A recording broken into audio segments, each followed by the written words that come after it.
Welcome, everybody, to the Wonder Boldly podcast. I'm Christine Santos, bringing to you all of the action steps and knowledge I've learned on my journey to becoming an online business owner, quit my corporate job, and now live the life that I desire on my own terms. This podcast is jam-packed with all the knowledge I've gained over the past few years growing my online business. I am so passionate about you going after what it is that you want. I want to encourage and motivate you to know that you too can live the life that you desire. Thank you so much for listening. Let's go. Hello, and welcome to another episode of Wonder Boldly. Today's episode is going to be a quick episode. It's in the middle of August, and I wanted to share this with you. The month of August, as you know, on the Wonder Boldly show is about women entrepreneurs, and I'm sharing their stories with you in hopes that it inspires and motivates you to do something for yourself. It doesn't have to be starting a business. It could be starting a new exercise routine, a new wellness routine. It could be spending some time with family. And that brings me to why I want to jump in here in the middle of August, in the middle of Women's Entrepreneur Month, to tell you this quick story. So I have been on this journey since 2019 of creating my own business and eventually leaving my corporate job and being an entrepreneur who has her own business, who is learning and taking courses and hiring coaches and doing all the things. And one of the main reasons why I started on this journey was because I wanted to spend more time with family. If you've listened to the Wonder Boldly show for a while, you know more of the ins and outs.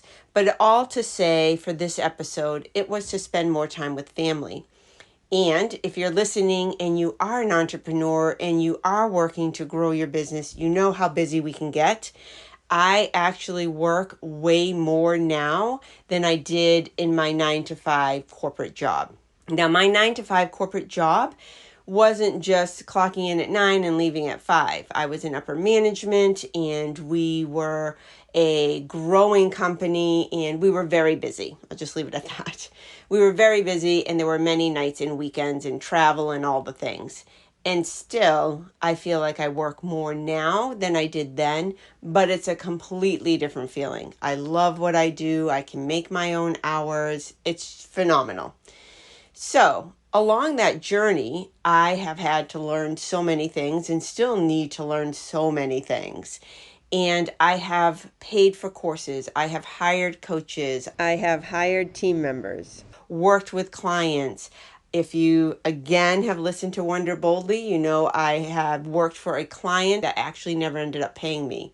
I've made a few, really only one, I would say, air quotes, if you could see me, bad investment in a coach. And I do believe that nothing is a bad investment in that regard, meaning there was something I learned, meaning it was probably a process that I needed to go through.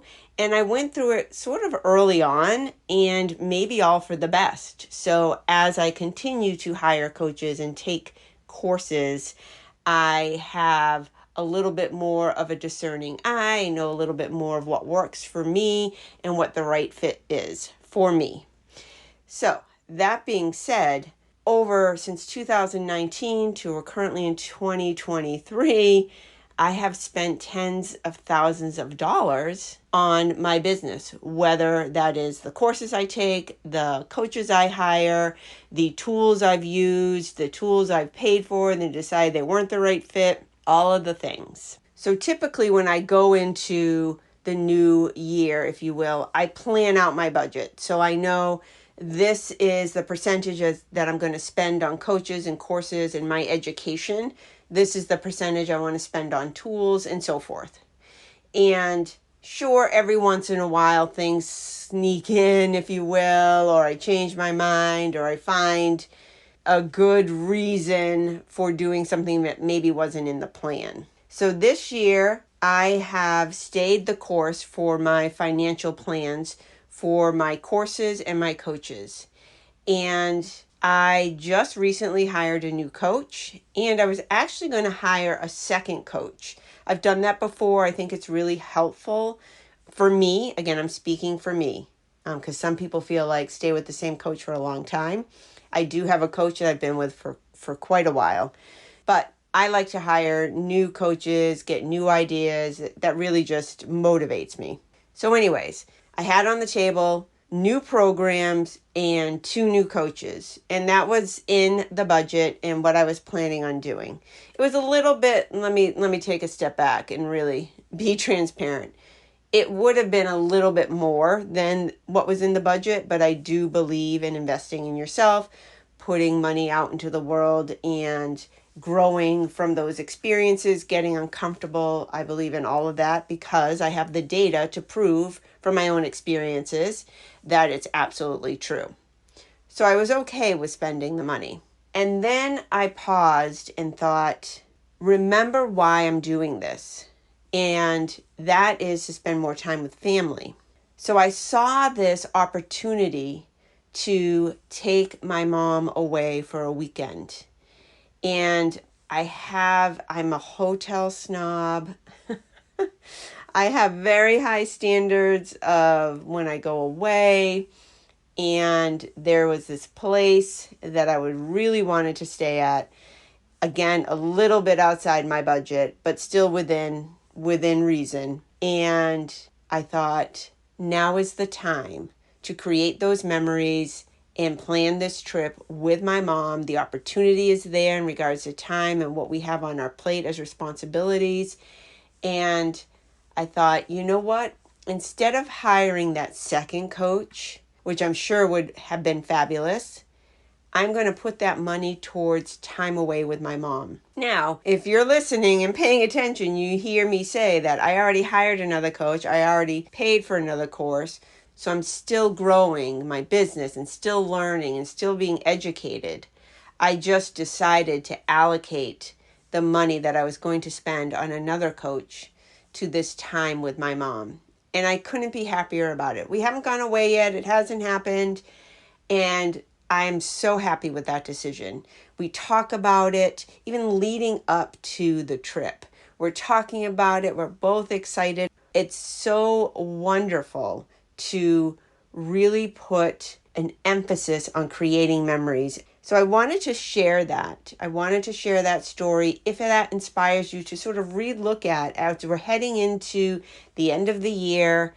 If you have your budgets and the things that you're planning for, and even time, it doesn't have to be money, but even where you're spending your time, maybe relook at that and say, how do I want to move forward in 2023? Am I overlooking those important things in my life that I want to be spending time on? Now, please know, I am not saying be irresponsible financially or burn the candle at both ends. I'm saying making choices. So you heard in my story, I didn't hire that other coach and go on plan the trip with my mom.